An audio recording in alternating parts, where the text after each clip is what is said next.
मैं बताऊं, पिछले साल मैं एक टीम लीड कर रहा था एक प्रोजेक्ट नॉर्थ ईस्ट में, ठीक है, अगेन बैंक फंडेड प्रोजेक्ट था, और मुझे बड़ी हैरानी हुई, इवेंचुअली वो प्रोजेक्ट छोड़ देना पड़ा किन्हीं कारणों से। और शुरू में तो मेरा ईगो भी आया, मैंने सोचा हिला डालूंगा, और चाहता तो हिला भी देता सिस्टम को, तो बट कुछ अलग रास्ते थे हमारे, सर्टेन थे, मैंने ड्रॉप किया, कर दिया। बट मुझे हैरानी इस बात की होती है कि उन चीजों का सोल्यूशन मुझे दिखता नहीं है। जैसे सर, तो आप छोड़ के आ गए तो कैसे सोल्यूशन दिखेगा? नहीं, मैंने वैसे नहीं छोड़ा, आपको बताऊं, मैंने वैसे नहीं छोड़ा। उन जितने भी उच्च अधिकारी थे उनको कॉन्फिडेंस में लिया, बट जब मैंने देखा कि उनको में से किसी को फर्क नहीं पड़ता, उनको कोई फर्क नहीं है, वो उनको बस ये है कि फंडिंग एजेंसी का ये है कि हमारा फंड क्लियर हो, स्टेट को ये है कि इलेक्शन आने वाला है तो वो रोड बनना है, इसलिए उसको गो अहेड करना ही करना है। एनवायरमेंट का ख्याल कोई नहीं रखना चाहिए। मैं इसको सिर्फ एनवायरमेंट पॉइंट ऑफ व्यू से ले रहा हूँ। एनवायरमेंट का कस्टोडियन कोई दिख नहीं रहा है, कोई दिख नहीं रहा है, यही तो सर दिक्कत है। और फिर बीच में कोई कंपनी आई, मैंने कहा भाई मैंने देख लिया मार्केट में क्या चल रहा है जी, तो अगर तुम्हें, और इस समय तो ये बुरी हालत है कि एनवायरमेंटल जो प्रोफेशनल्स हैं उनका एक जो रेट्स होते हैं, जो उनका वैल्यू है कमर्शियल, वो सब भी डाउन करते चले सर। वो बिल्कुल पर्दा के पीछे हो गए हैं, पर्दे के पीछे वो परफॉर्म कर रहे हैं। जी जी जी, जी। और आपने पिछली बार मुझसे पूछा भी था कि क्या कोई वैल्यू रहेगा इसका? रहेगा तो सर जरूर। एनवायरमेंटलिस्ट ही सब चीज करने वाला है। जब वो बता लेगा तो उस पर इंजीनियरिंग होगी, उसी पे मार्केटिंग होगा, उसी पे फंड लगेंगे, लेकिन एनवायरमेंटलिस्ट रहेगा, भले ही पर्दे के पीछे रहे। मैं चाहता हूं कि पर्दे के पीछे रहे, कभी कभी लोग उसको देखा करें सामने में कि एनवायरमेंटलिस्ट है, एकदम से लोग गायब ना करें। गवर्नमेंट अथॉरिटीज उसको करें। और ये कस्टोडियन हम लोग के लिए तो सीपीसीबी और स्टेट पोल्यूशन कंट्रोल बोर्ड्स हैं। इन लोग सोचें कि देखिए सब चीजें होती रहती हैं, सरकारें आती हैं, सरकारें जाती हैं, पॉलिटिक्स अपनी जगह पे है, लेकिन वो सारा चीज आप तब करने वाले हैं जबकि आप जिंदा रहेंगे, एनवायरमेंट रहेगा आप तभी करेंगे। मैं आप एज ए एक्सपर्ट आपको पूछता हूँ, चलिए एक रियल स्टोरी आपको बताता हूँ। अभी आपने देखा होगा ministry of environment and forest ने डीएनए बनाया है, designated national authority for environmental auditor, ठीक है, ये बना है। और उन्होंने शायद डीएनए चूज किया बेस्ड ऑन कॉम्पिटिटिव बिडिंग वगैरह पे, एनपीसी को। जी, ओके। एनपीसी का मैं एक वो पढ़ रहा था, वो एक्सपर्ट पैनल बना रहे हैं, तो मैं उनका एडवर्टीजमेंट पढ़ रहा था। उसमें उन्होंने दिया जो भी करने का काम है, बहुत सारा दिया, और उन्होंने सैलरी दी, अगर मंथली लेना है तो 70 to 90,000, और अगर पर डे रखना है maximum 15 days per day at the rate of 6,000 per day. 15 plus का उनको एक्सपीरियंस चाहिए। बताइए कौन आना चाहेगा? ये एनवायरमेंट को उन्होंने औकात दिखा दी सर। मैं अगर गंदे भाषा में बोलूं, जी जी जी, एनवायरमेंट को उन्होंने औकात दिखा दी। कौन आना चाहेगा? मुझे भी आया कि देख सकते हो, ये कर सकते हो। मेरे लिए स्कूल के एक टीचर की सैलरी होती है इतनी, आप एक एक्सपर्ट की बात कर रहे हैं। तो ऐसे समय फिर आप कैसे, मतलब क्या उम्मीद रखा जाए, मुझे ये नहीं समझ में आ रहा है सर। इसी के लिए तो हम लोग अब ये कर रहे हैं सर।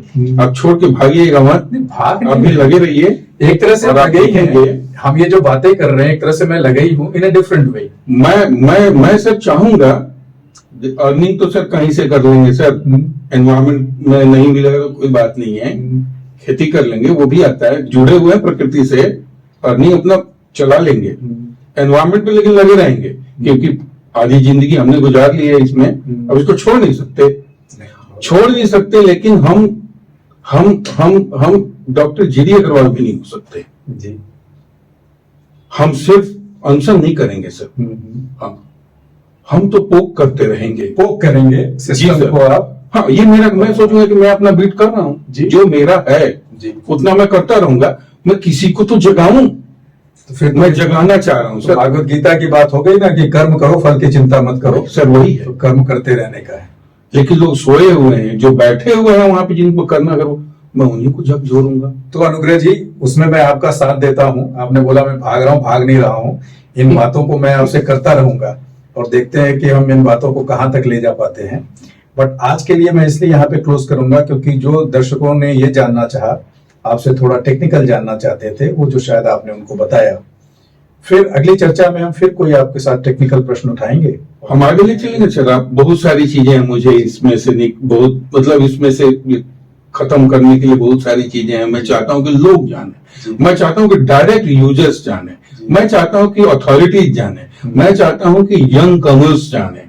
जो इसमें मैं जो बोल रहा हूं वो बिल्कुल प्रैक्टिकल वाला चीज है, नहीं, बहुत लोग जाने इसको। मैं समझता हूँ, मुझे लगता है और भी चीजों को बोलेंगे, टेक्निकल में सर चलेंगे हम जी। हम एसटीपी ईटीपी सब लेके चलेंगे। और आई होप कि जो आप अथॉरिटीज की बात कर रहे हैं वो लोग अगर पॉजिटिवली आपको ले चलें, आपके बातों बड़ी मेहरबानी होगी सर उन लोगों की अगर वो मुझे पॉजिटिवली ले आए। और मुझे ये भी लग रहा है कि इस टाइप का कॉन्वर्सेशन शायद पहली बार हम ये कर रहे हैं इंडिया में। मुझे नहीं लगता अभी किसी ने ऐसी हिम्मत की है, तो इसके लिए मैं आपको मुबारकबाद दे रहा हूँ कि आपने इतनी हिम्मत की। क्योंकि कहने को मैं बहुत कुछ कह सकता था बट मेरा इंटरेस्ट खत्म हो गया, बट आपके थ्रू शायद मैं भी कुछ चीजें बोल पाऊंगा। और करिए, बस कोशिश करिए, आपके खिलाफ कोई सुपारी ना निकाले बस। सर मेरा ऐसा कुछ नहीं है, मैंने किसी के लिए ऐसा कुछ नहीं। मैं ये चाहता हूं कि मैं किसी का दुश्मन नहीं हूं। मैं तो ये चाहता हूं कि एनवायरमेंट के लिए लोग सोचें, सब लोग बिजनेस करने आए बिजनेस करें, लेकिन एनवायरमेंट के लिए सोचें, नॉट एट द कॉस्ट। हम आपके साथ ही चलने को तैयार हैं। राइट। हम आपके अगेंस्ट नहीं, हम आपका रास्ता नहीं रोक रहे हैं, चाहे वो अथॉरिटीज हो या वो वेंडर्स हो या बड़े कॉन्ट्रैक्टर्स हैं।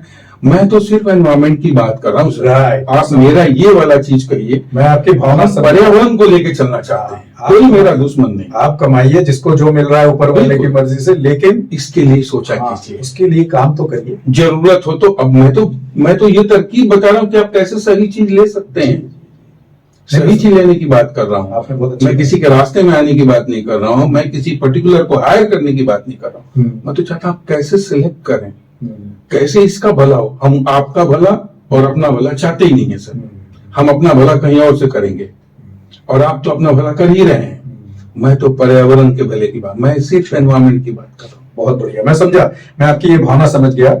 आपका कहना है कि जिसको जो करना है करो, लेकिन not at the cost of पर्यावरण।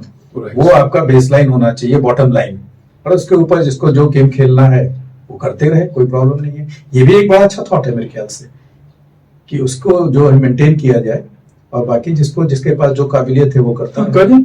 आप भी कोई बात नहीं, आप अपनी काबिलियत से आप भी अपना करते रहेंगे सर। देश का कुछ नहीं से, यस, पनीर का पराठा नहीं खाएंगे तो दाल रोटी तो चलती रहेगी। चलेगा सर।